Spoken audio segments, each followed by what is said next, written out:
बिस्मिल्लाहिर्रहमानिर्रहीम। अस्सलाम वालेकुम। मक्का ऑटो क्लब से आपको खुशामदीद कहते हैं। आज हमारा लेक्चर है एसी के प्रेशर स्विच के बारे में, जो मैंने आपको पहले भी इसके बारे में बताया हुआ है, लेकिन आज फिर तफसील के साथ आपको बताने लगा हूँ ताकि आपको अच्छे तरीके से समझ आ जाए। इससे पहले कि अपने लेक्चर की तरफ जाएं, आपसे नए दोस्तों जो हमारे चैनल पर नए हैं उनसे गुजारिश है कि हमारे चैनल को सब्सक्राइब करें, शेयर करें और लाइक करें ताकि दूसरे लोगों तक ये वीडियो पहुंच सके और वो भी इन चीज़ों से, इस लेक्चर से फ़ायदा उठा सकें। आते हैं अपने टॉपिक की तरफ। 2 वायर्स वाला एसी का प्रेशर स्विच, थोड़ा सा आसान लफ्ज़ों में आपको बताऊंगा ताकि आपको अच्छे तरीके से समझ आ जाए। 2 वायर्स वाला एसी प्रेशर स्विच, इसको एसी रेफ्रिजरेटर स्विच भी कहते हैं, लेकिन हम इसको आसान करने के लिए एसी प्रेशर स्विच भी कहते हैं। इसकी डायरेक्शन क्या होती है? इसकी डायरेक्शन ये होती है कि ये जो पाइपलाइन सबसे बारीक होगी, उसके ऊपर ये लगा होता है। ये मैं आपको इसलिए साथ ये पीस लेके आया हूँ ताकि आपको कल को जब आप फील्ड में जाएं तो आपको समझ आ जाए कि ये किस जगह पे इसकी लोकेशन क्या होती है और आपको जल्दी समझ आ जाए ताकि आपके लिए आसानी पैदा हो। आते हैं 2 वायर्स की तरफ। 2 वायर्स पुराने मॉडल्स में आते थे जब एसी स्टार्ट हुआ था, और इसको उन्होंने काफ़ी अर्सा कंटिन्यू किया है। इसका क्या काम है? इसका काम है जब अगर किसी वजह से आपके एसी सिस्टम से गैस निकल जाए या कोई चीज़ पाइप लीक हो जाए, कंडेंसर लीक हो जाए, किसी भी वजह से गैस लीक हो जाए, तो इसका काम है जो एसी के कंप्रेसर को ये ऑन नहीं होने देता। एसी के कंप्रेसर को ऑन नहीं होने देता। एक वायर से सिग्नल आता है और एक वायर से सिग्नल आउट होके चला जाता है। इसके अंदर समझ लें कि एक स्विच लगा हुआ है। गैस के प्रेशर की वजह से वो स्विच अंदर से ऑन होता है और सर्किट बन के आगे वो चला जाता है। ये 2 वायर्स वाला अक्सर ये साथ साथ इसके मैं आपको फॉल्ट भी बताता जाऊंगा। अगर ये ख़राब होगा तो हम इसको किस तरह रिप्लेस कर सकते हैं।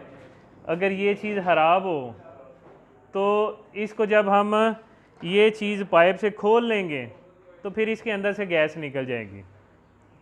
अगर हम इसको नहीं खोलेंगे तो ये 2 वायर्स हम आपस में जॉइंट कर देंगे तो आपका कंप्रेसर ऑन हो जाएगा, और जब उस वक्त तक आप इसको चला सकते हैं जब तक ये गैस आपकी अगर सिस्टम के अंदर है तो आप गैस नहीं निकालना चाहते हैं, तो ये वायर्स आप जॉइंट करके अपना सिस्टम चला सकते हैं। दूसरी तरफ आते हैं। इसके बाद जो मॉडल आए वो 4 वायर्स वाला। इन सब में जो चीज़ कॉमन होगी, तीनों में जो कॉमन होगी एक चीज़ होगी, वो होगी अगर गैस नहीं है तो वो कंप्रेसर को ऑन नहीं होने देगा। ये तीनों स्विच में जो है ना, ये चीज़ एक इसमें कॉमन होगी कि अगर गैस सिस्टम में नहीं है तो ये इसको ऑन नहीं होने देगी। 2 वायर्स उसकी आ गई। और टोयोटा के कुछ मॉडल में 4 वायर्स वाला इन्होंने काफ़ी मॉडल्स में लगाया हुआ है। एक तो ये हो गया, इसकी 2 वायर्स अगर गैस नहीं है तो ये इसको ऑन नहीं होने देगी। 2 वायर जो होंगी ये फ़ैन के ऑटोमेटिक के लिए इस्तेमाल होंगी। ये जब एसी चलता है तो इसके अंदर जो हेड प्रेशर बनता है ये इसको अकाउंट करके कंप्यूटर को बताता है और उससे फ़ैन हमारा ये ऑन हो जाता है। 2 वायर्स फ़ैन ऑटोमेटिक के लिए, और 2 अगर गैस नहीं है तो गैस के लिए 2 वायर इस्तेमाल होती हैं।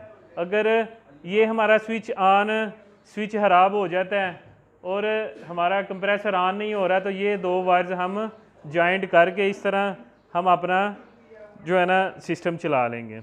और अगर फ़ैन नहीं चल रहा, इसकी वजह से स्विच ख़राब है, तो ये 2 वायर्स हम आपस में जॉइंट करेंगे और हमारा फ़ैन डायरेक्ट हो जाएगा। और इससे ये है कि वक्ती तौर पे हमारी जो प्रॉब्लम हमें आ रही है ये सॉल्व हो जाएगी। ये चीज़ होगी। और आगे आ जाता है 3 वायर वाला। 3 वायर वाला एक काम इसके अंदर वो ही कॉमन है कि गैस नहीं होगी तो इसने सिस्टम को ऑन नहीं होने देना। 2 वायर्स इसमें 3 वायर जो आती हैं, एक अर्थ होगा, एक 5 वोल्ट का करंट होगा और एक सिग्नल की वायर होगी जो सीधा एसी किट में जाती है या कंप्यूटर में जाती है। जो भी उसको कंट्रोल कर रही है वो उसमें सिग्नल की वायर उसमें चली जाएगी।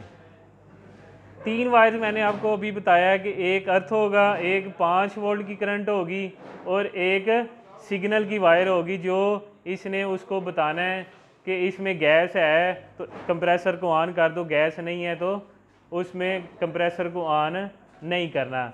दूसरी इसमें इसका जो काम है कि जब एसी का हेड प्रेशर बढ़ जाएगा, यानी टेम्परेचर गैस का ज़्यादा हो जाएगा, तो फिर इसने कंप्रेसर को ऑन नहीं होने देना। ये सिग्नल दे के टेम्परेचर, ओवर टेम्परेचर का सिग्नल कंप्यूटर को देगा और वो कंप्रेसर ऑन नहीं होगा। तीसरा इसमें जो चीज़ है,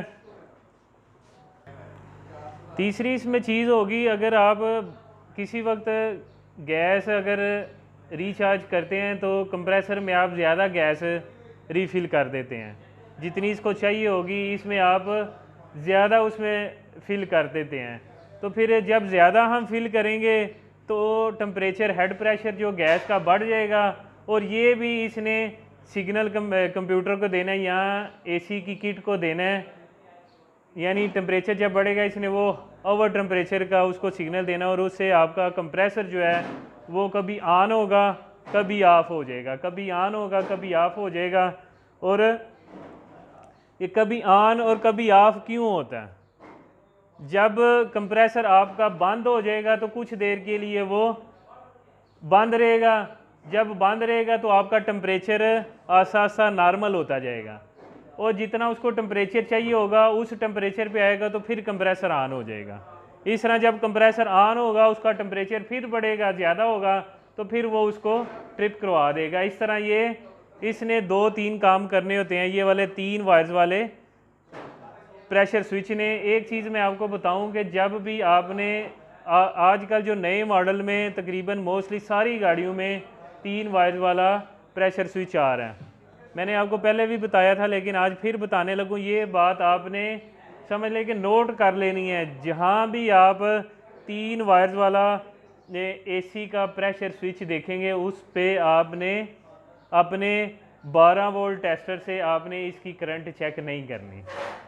करंट चेक क्यों नहीं करनी? क्योंकि इसके अंदर आते हैं 5 वोल्ट के करंट, 5 वोल्ट की करंट। जब 5 वोल्ट की करंट आप 12 वोल्ट के टेस्टर के साथ चेक करेंगे तो उसके साथ ही जब आप इसको चेक करेंगे तो वो आपका IC 5 वोल्ट वाला कंप्यूटर में से या एसी किट में से वो उड़ जाएगा, उससे आपका IC उड़ जाएगा और इधर 5 वोल्ट की करंट नहीं आएगी। जिससे कुछ मैंने इसमें गाड़ियों में देखा है कि जब वो IC उड़ जाता है तो बाज़ गाड़ियाँ स्टार्ट भी नहीं होती और एसी की किट भी जो है ना वो जाती रहती है। जिसमें फंक्शन कंप्यूटर के साथ होगा उसमें बाज़ औक़ात गाड़ी स्टार्ट नहीं होती अगर आपका 5 वोल्ट का IC उड़ जाता है।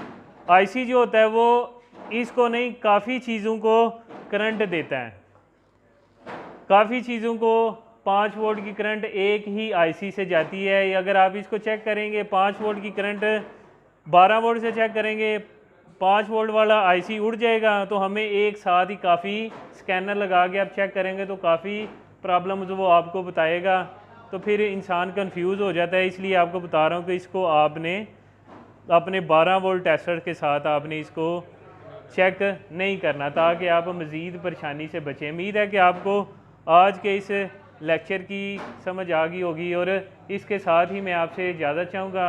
अपना और अपने रिश्तेदारों का ख्याल रखें। अल्लाह हाफिज़।